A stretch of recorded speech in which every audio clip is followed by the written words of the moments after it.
Hello friends, स्वागत है आपका हमारे चैनल होली फैक्ट्स में। महाभारत काल में दो महान धनुर्धर हुए थे, जिसमें से एक थे कर्ण और दूसरे थे अर्जुन। और आम जनता के बीच ये अभी भी विवाद है कि दोनों में से महान कौन था। तो चलिए हम इन दोनों की महानता के पीछे के कारण को ढूंढते हुए इनके पिछले जन्म के विषय में जानते हैं, जिससे आप स्वयं समझ जाएंगे कि दोनों में से सबसे बड़ा धनुर्धर कौन है। कर्ण और अर्जुन के पूर्व जन्म में कुछ ऐसी घटनाएं घटी थी जिनके कारण उनकी शत्रुता द्वापर युग तक चली आई। ये सत्य घटना श्री पद्म महापुराण में दी हुई है, जब देवलोक में भगवान विष्णु और ब्रह्मा जी के बीच दुनिया में संतुलन बनाए रखने को लेकर चर्चा चल रही थी। भगवान विष्णु ने ब्रह्मा जी से कहा कि मैं बहुत ही भाग्यशाली हूँ जो इस सृष्टि का पालन करता हूँ और इस सृष्टि को चलायमान रखने में मेरा एक अहम योगदान है। अगर सृष्टि का पालन न हो तो ये सृष्टि तहस नहस हो जाएगी। भगवान ब्रह्मा जी ने विष्णु जी द्वारा कहे गए इस कथन को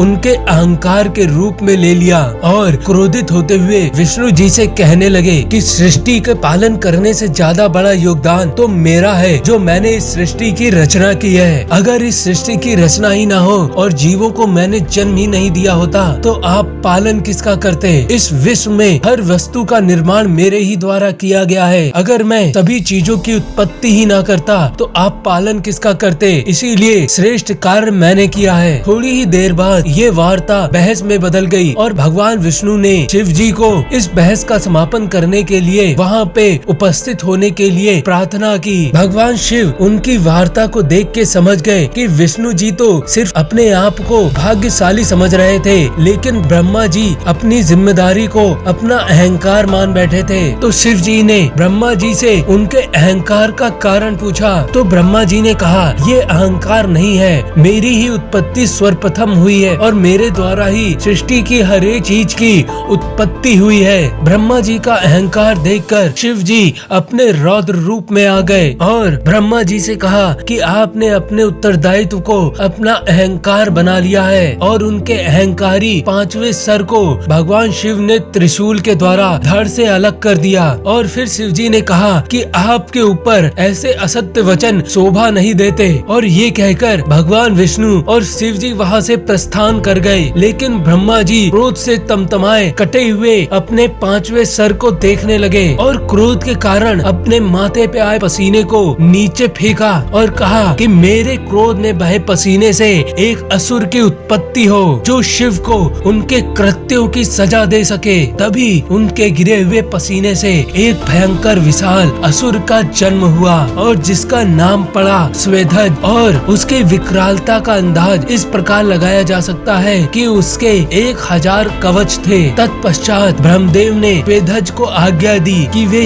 कैलाश जाकर शिवजी से उनके अपमान का बदला ले। स्वेधज ब्रह्मा जी की आज्ञा का पालन करते हुए कैलाश पर्वत जा पहुंचा। भगवान शिव इस बात से भली भांति परिचित थे। भगवान ब्रह्मा के क्रोध से उत्पन्न इस असुर को मारना शिवजी के लिए अत्यंत दुष्कारी होगा, तो वो इसके निवारण के लिए तत्काल विष्णु जी के पास गए और भगवान विष्णु से कहने लगे कि अब आप ही इस असुर से निपटने में मेरी सहायता कर सकते हैं। जब तक भगवान विष्णु और शिव जी कुछ सोच पाते तब तक स्वेधज वहाँ पर आ पहुँचा। स्वेधज को देखकर भगवान विष्णु को भी ये एहसास हो गया कि इसे पराजित करना बहुत ही मुश्किल है। तत्पश्चात भगवान विष्णु ने शिव जी को इसका निवारण बताते हुए कहा कि मैं आपको अपनी दाहिनी भुजा देता हूँ। भगवान शिव थोड़ी देर सोचते रहे और उसके बाद भगवान विष्णु की दाहिनी भुजा पर घात देते हुए त्रिशूल चुभा दिया, जिससे भगवान विष्णु का रक्त प्रवाहित होने लगता है। और फिर भगवान शिव ने उस पे अपनी त्रिनेत्र की दृष्टि डाले रहे और थोड़ी ही देर बाद उस रक्त से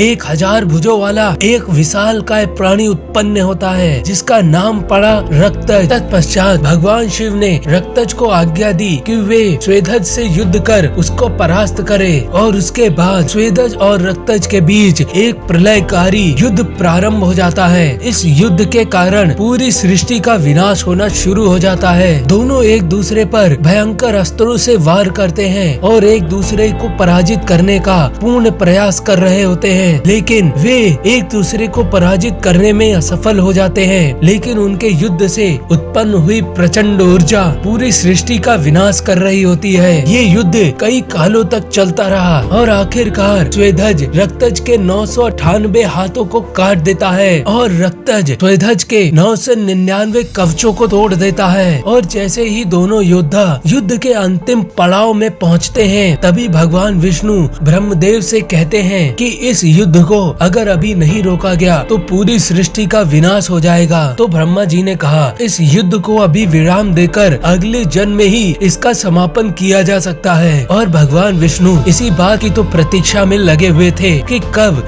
इनका पुनर्जन्म हो और वो अपनी लीला दिखा सके, क्योंकि ये जो घटना घटित हो रही थी वो भगवान विष्णु की एक लीला ही तो थी। तीनों देव मिलकर युद्ध समाप्त होने की घोषणा करते हैं और स्वेदज और रक्तज से कहते हैं कि तुम दोनों अपने इस युद्ध को मनुष्य रूप में जन्म लेकर फिर से प्रारंभ करोगे और अगले जन्म में स्वेदज के जन्म का उत्तरदायित्व भगवान सूर्य देव को सौंपा जाता है और रक्तज का इंद्रदेव को। लेकिन इंद्रदेव रक्तज के जन्म का उत्तरदायित्व लेने से मना कर देते हैं और विष्णु जी से कहते हैं आपने पिछले राम के अवतार में मेरे एक पुत्र बाली का वध कर दिया था, इसलिए इस बार मैं ये जिम्मेदारी नहीं लूंगा। तो भगवान विष्णु इस बार इंद्रदेव को वचन देते हैं कि उनका मानव रूपी पुत्र इस बार जरूर विजयी होगा और आगे जाकर सूर्य पुत्र के रूप में स्वेदज यानी कि कर्ण और इंद्र पुत्र के रूप में रक्तज यानी कि अर्जुन का जन्म होता है। और आखिरकार पूर्व जन्म के युद्ध का निर्णय महाभारत के युद्ध में होता है, जहां अर्जुन कर्ण को मारकर पूर्व जन्म के युद्ध को समाप्त करता है। तो इस तरह पद्म पुराण के द्वारा अर्जुन और कर्ण के पिछले जन्म की ये कथा थी। लेकिन कुछ पुराणों में उनके पूर्व जन्म के विषय में कुछ और भी कहा गया है, जिसमें अर्जुन को भगवान विष्णु का जुड़वा भाई नर बताया गया है और कर्ण को